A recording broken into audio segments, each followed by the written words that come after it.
तो दोस्तों welcome back my channel guys. आ चुके हैं और एक नॉलेजेबल वीडियो के ऊपर रिएक्शन लेकर।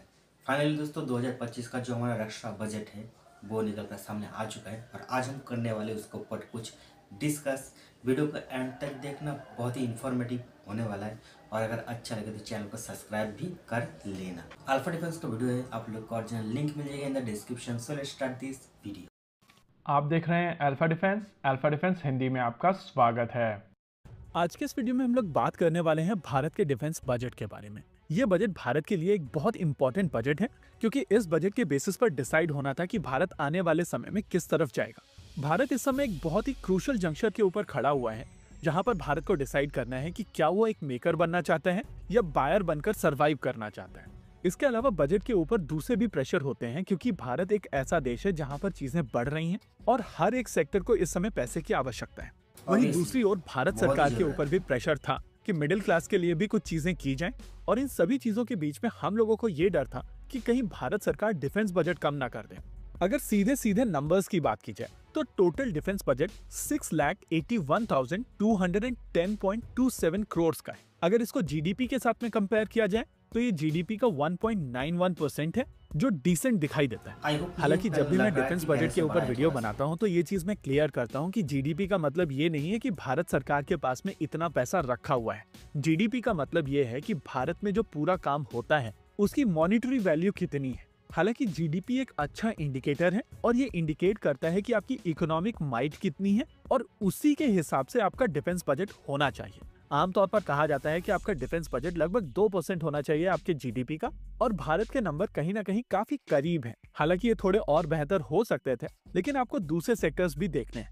डिफेंस बजट को अगर फर्दर क्लासिफाई किया जाए तो रेवेन्यू के नंबर आए हैं 3,11,731 करोड़। रेवेन्यू को अगर आप सिंप्लीफाई करेंगे तो ये वो पैसा होता है जिसका प्रयोग करके आप ऑपरेट करते हैं, जिसमें सैलरीज होती हैं, इक्विपमेंट को ऑपरेट करने की कॉस्ट होती है, फ्यूल होता है, बाकी सारी चीजें जो फंक्शनिंग के लिए यूज की जाती हैं। वैसे अगर रेवेन्यू के इंक्रीज की बात की जाए तो वो 9.28% इंक्रीज हुआ है। हालांकि हमें से ज्यादातर लोग कैपिटल एलोकेशन को लेकर ज्यादा इंटरेस्टेड हैं, और अगर कैपिटल एलोकेशन की बात की जाए तो ये 1,80,000 करोड़ का है, जिसमें 4.65% का इंक्रीज हुआ है। मिनिस्ट्री ऑफ डिफेंस के सिविल ऑपरेशंस की अगर बात की जाए तो इसका बजट कंपैरेटिवली उतना नहीं है, लेकिन इसमें भी इंक्रीज 10.47 हुआ है।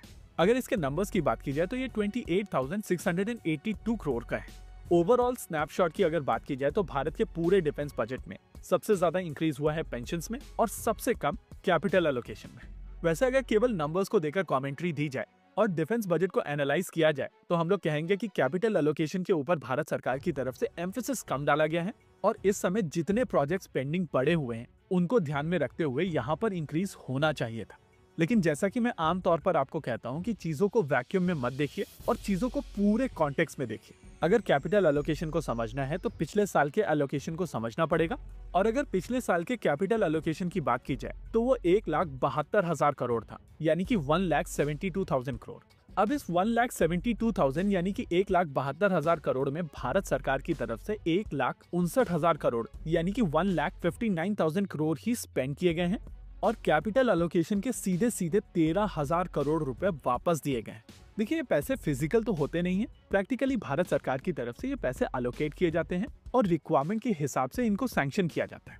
लेकिन रिक्वायरमेंट के हिसाब से अगर आप उसको स्पेंड नहीं कर पाते हैं तो एक पॉइंट ऑफ टाइम के बाद में बजट में रिवीजन होता है और यहाँ से पैसा उठाकर कहीं और असाइन कर दिया जाता है। इस अमाउंट को कॉन्टेक्स्ट में डालने के लिए मैं आपको बता देता हूँ कि डीआरडीओ की तरफ से सभी तरीके की जो टेस्ट बेड मांगी जा रही हैं उनकी टोटल कीमत 10,000 करोड़ की है। कुछ समय पहले डीआरडीओ की तरफ से ऑफिशियली ये चीज बताई गई थी कि उनको एग्जैक्टली कितना पैसा चाहिए, और उस स्टेटमेंट को अभी आप अपनी स्क्रीन के ऊपर देख सकते हैं। ओवरऑल अगर डिफेंस बजट की बात की जाए तो हम लोग कह सकते हैं कि ये थोड़ा और बेहतर हो सकता था, लेकिन फिर भी मैं ये कहूंगा कि अभी के लिए फोकस होना चाहिए जो चीज अलोकेट की गई है उसको किस तरीके से पूरी तरीके से यूज किया जाए और काफी तेजी से स्ट्रेटेजिक इन्वेस्टमेंट्स किए जाएं। तो दोस्तों वीडियो तक पे खत्म। वीडियो तो बहुत ही नॉलेजेबल था गाइस। फाइनली 2025 में हमारा जो डिफेंस बजट है ना वो पहले साल से बहुत ही ज़्यादा बढ़ चुका है, और वैसे भी बढ़ना भी चाहिए था, मगर थोड़ा सा अगर और बढ़ जाता तो भाई बल्ले बल्ले हो जाता गाइस, मज़ा ही आ जाता। और वैसे भी दोस्तों डिफेंस बजट का आधे से ज़्यादा पैसा ना पेंशन स्कीम जो होता है उसमें और जो सैलरी होता है उसमें खर्च हो जाता है, तो थोड़ा बहुत कुछ ही पैसा बच जाता है। तो इसी लिहाज से अगर हमारा डिफेंस बजट थोड़ा सा और इंक्रीज होता तो मुझे जहाँ तक लगता हमारा जो भी प्रोजेक्ट अभी चल रहा है, जो कि अभी कंप्लीट नहीं हुआ है, उसके ऊपर काम चल रहा है बहुत ही धीमी गति से, तो वो मुझे यहाँ तक लगता है कि अगर पैसा होता तो उसका जो स्पीड है, जो गति है, वो और भी ज़्यादा इंक्रीज हो सकता था। अब मैं ये नहीं कह रहा हूँ कि हमारा जो डिफेंस बजट पेश किया गया है वो कम है, पहले वर्ष तो बहुत ही ज़्यादा गाइस, बहुत ही ज़्यादा। अब हमारा जो फाइनेंस मिनिस्टर है निर्मला सीतारमण, उन्होंने तो कुछ सोच समझ के ये जो बजट है इसको पेश किया होगा। अब हमारा डिफेंस बजट जब बढ़ चुका है तो आई होप हमारा जितने भी प्रोग्राम चल रहा है उसके ऊपर बहुत ही अच्छे तरीके से काम हो। हमारे आर्मी को, तीनों आर्मी को जो भी हथियार चाहिए, जो भी इक्विपमेंट चाहिए, वो उन लोगों को प्रोवाइड किया जाए। अब खुद बनाओ या फिर बाहर से खरीदो। वैसे तो दोस्तों मैं मेक इन इंडिया पे ज़्यादा बिलीव करता हूँ, तो हमारे इंडिया का हो तो बहुत ही अच्छा हो। जो चीज़ हम आज तक डेवलप नहीं कर पाए, उसके ऊपर अभी तक हम काम कर रहे हैं, तो वो हम बाहर से खरीद सकते हैं, उससे मुझे कोई दिक्कत नहीं है।